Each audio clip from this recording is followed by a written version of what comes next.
वरून चेतन उठा ना रे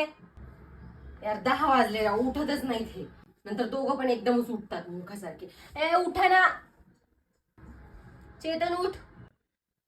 जा बाबा उठतच नाही आता मम्मीलाच नाव सांग मम्मी त्या दोघांना खूप वेळा उठवलं ते उठतच नाहीये मीच बघतो.